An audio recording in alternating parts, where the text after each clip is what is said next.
Pension scheme নিয়ে শিক্ষকদের দাবি প্রধানমন্ত্রীর কাছে উপস্থাপনের আশ্বাস ওবায়দুল কাদেরের। কর্মবিরতির ব্যাপারে সিদ্ধান্ত আলোচনার পর জানালেন শিক্ষক নেতারা।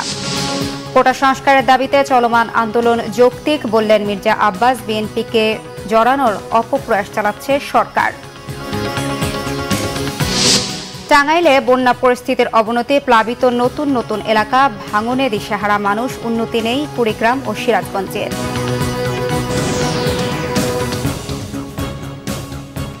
দেখছিলেন সংবাদ শিরোনাম, এবারে বিস্তারিত।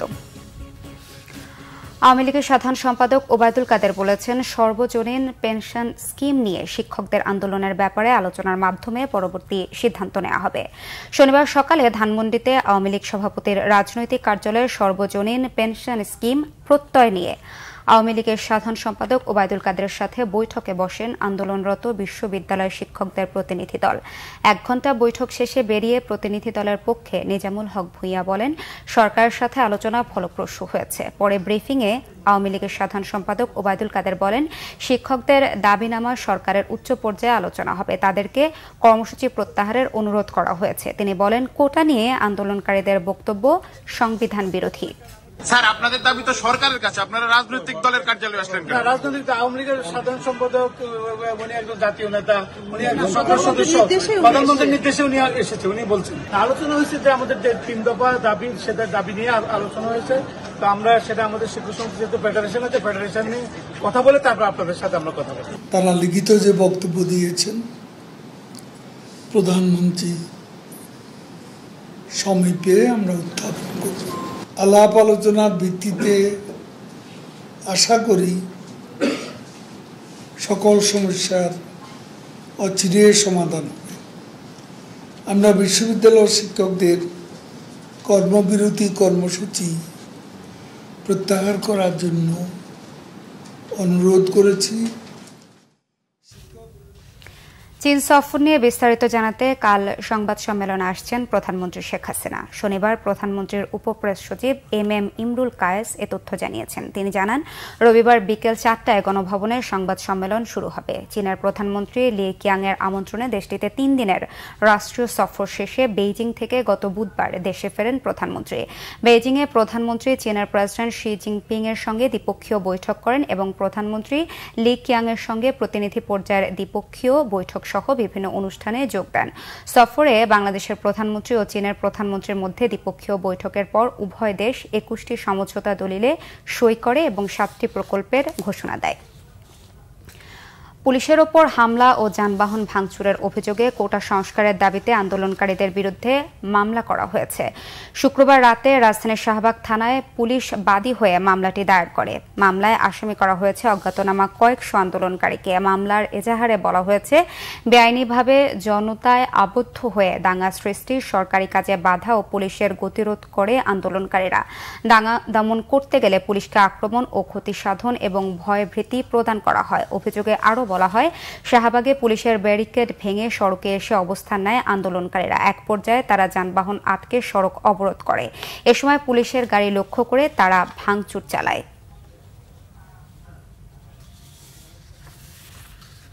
কোটা সংস্কারের দাবিতে চলমান আন্দোলনকে যৌক্তিক বললেন বিএনপির স্থায়ী কমিটির সদস্য মির্জা আব্বাস। তার অভিযোগ, আন্দোলনকে ধামাচাপা দিতে বিএনপিকে জড়ানোর অপপ্রয়াস চালাচ্ছে সরকার। নতুন গঠিত ঢাকা মহানগর উত্তর ও দক্ষিণ বিএনপির নেতাদের নিয়ে দলটির প্রতিষ্ঠাতা সাবেক রাষ্ট্রপতি জিয়াউর রহমানের মাজার জিয়ারতে যান বিএনপির স্থায়ী কমিটির সদস্য মির্জা আব্বাস। সাথে ছিলেন মহানগরের বিপুল সংখ্যক নেতাকর্মী। বিএনপি আন্দোলনে ব্যর্থ নয় জানিয়ে মির্জা আব্বাস বলেন, নির্যাতনের মাধ্যমে আন্দোলন নস্যাৎ করার ষড়যন্ত্র করছে ক্ষমতাসীনরা। দলকে আরও সুসংগঠিত করার কথা জানান নতুন কমিটির নেতারা। বেগম খালেদা জিয়ার মুক্তির দাবিতে চলমান আন্দোলনের জোরদারের কথাও বলেন বিএনপি নেতারা। কোটা সংস্কার আন্দোলন যারা করছে তাদের দাবি দেওয়া ন্যায্য, সুতরাং বিএনপি এর সঙ্গে আছে এই কথা বলে আসল বিষয়টাকে ধামাচাপা দেওয়ার চেষ্টা করার কোনো প্রয়োজন আছে বলে আমি মনে করি না। এটা তাদের একটা অপপ্রয়াস, অপকৌশল এই আন্দোলনকে অন্যদিকে ধাবিত করার জন্য। এই আন্দোলনের ফাঁক দিয়ে আবার অন্য কোনো অপকর্ম তারা করছে কিনা, এই দেশের বিরুদ্ধে কোনো ষড়যন্ত্র করছে কিনা, এটা আমরা ভয় পাচ্ছি। টাঙ্গাইলে বন্যা পরিস্থিতির অবনতি হয়েছে। প্লাবিত হয়েছে নতুন নতুন এলাকা। ভাঙন আর বন্যায় দিশেহারা দুর্গত এলাকার মানুষ। বন্যার তেমন উন্নতি নেই কুড়িগ্রাম ও সিরাজগঞ্জে। বেশ কিছু জায়গার পানি নামতে শুরু করলেও ভোগান্তি চরমে বন্যার্তদের। প্রতিনিধিদের পাঠানো তথ্য ও চিত্রের এক রিপোর্ট। কয়েকদিনের ভারী বৃষ্টি আর উজানের ঢলে টাঙ্গাইলের সবকটি নদীর পানি আরও বেড়েছে। প্লাবিত হয়েছে নতুন নতুন এলাকা। চরম দুর্ভোগে আছে বানভাসীরা। খাদ্য, বিশুদ্ধ পানি ও গোখাদ্যের সংকটে দিশেহারা তারা। মানবেতর দিন কাটছে তাদের। সিরাজগঞ্জে যমুনার পানি কমলেও এখনো বিপদসীমার উপর দিয়ে বইছে। পানিবন্দী চরাঞ্চলের অসংখ্য মানুষ। খাদ্য সংকটের সাথে ডায়রিয়া সহ নানা রোগের সাথে লড়ছে তারা। এর মধ্যে নদী তীরবর্তী এলাকায় চলছে তীব্র ভাঙন। এখানে প্রতি বছরই বন্যার কারণে মানুষ এতই দুর্ভোগ হইতে হয় যে তা ভাষায় প্রকাশ করা যায় না। গরু ছাগল সহ ছেলে সন্তান নিয়ে আমরা খুব মানবতার জীবনযাপন করি। খানে আলা হলো 5টো, আমি 5 দিন বইরে ওই ঘরের মধ্যে চৌকির উপরে বসে বারান পারি না, খাদ্য খাওয়া পারি না। আমাদের খাইব সেই পরিস্থিতি মানুষ নাই, এবং জ্বর, ঠান্ডা, অসুখ, পোলাপানের অসুখ, চুলকানি এবং নানান সমস্যা। যমুনা সেতু থেকে বিসিক শিল্প পার্ক পর্যন্ত যদি কোনো বেড়িবাঁধ না দেওয়া হয়, তাহলে আমরা যতই বারবার কথা বলি, আপনারা যতই কথা বলেন, কোনোদিনই এই এলাকার মানুষের এই যে সমস্যা, দুর্ভোগ, এটা সমস্যার সমাধান করা সম্ভব না। কুড়িগ্রামে কমেছে সবকটি নদ নদীর পানি। তবে ব্রহ্মপুত্রের পানি এখনো বিপদসীমার উপরে। এখনো পানিবন্দী 1.5 লাখেরও বেশি মানুষ। তলিয়ে গেছে রাস্তাঘাট ও ফসলি জমি। বন্ধ রয়েছে সব এলাকার শিক্ষা প্রতিষ্ঠান। ছাগল গরু নিয়ে কষ্ট, মানুষের কষ্ট। আমরা খাবার পাইনি, থাকতে পারিনি, ঘর দুয়ার ভাঙা। পানির মধ্যে কষ্ট করে থাকি, খাওয়া নিয়ে পানির উপরে সহির উপরে থাকি, ছোঁয়া নিয়ে কষ্ট করি।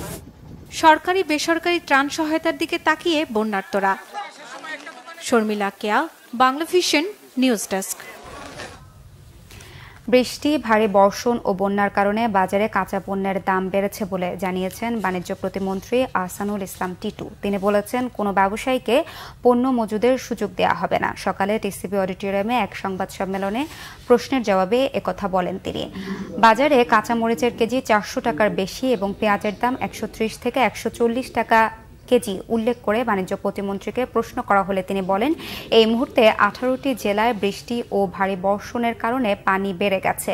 বিভিন্ন কাঁচা বাজারে পানি উঠেছে, বাজারে বসার মতো অবস্থা নেই। এটি সাময়িক উল্লেখ করে দাম বৃদ্ধিতে কোনো ষড়যন্ত্র দেখছেন না বলেও জানান আহসানুল ইসলাম। জানান, মজুতদারের বিরুদ্ধে সরকারের শক্ত অবস্থান রয়েছে। কোনো ব্যবসায়ীকে মজুতদারি করে পণ্যের দাম বাড়াতে দেয়া হবে না বলেও জানান বাণিজ্য প্রতিমন্ত্রী। এই ছিল এখনকার মতো। পরের সংবাদ সন্ধ্যা 6টায়। এর আগে 5টায় রয়েছে নিউজ টপ 10 দেখার আমন্ত্রণ রইল। এছাড়া বাংলা ভিশন সংবাদ এবং সংবাদ সংশ্লিষ্ট অনুষ্ঠান দেখতে ভিজিট করুন www.bvnews24.com ও facebook.com/banglavishnnews এবং সাবস্ক্রাইব করুন youtube.com/banglavishnnews। এতক্ষণ সাথে থাকায় ধন্যবাদ সবাইকে।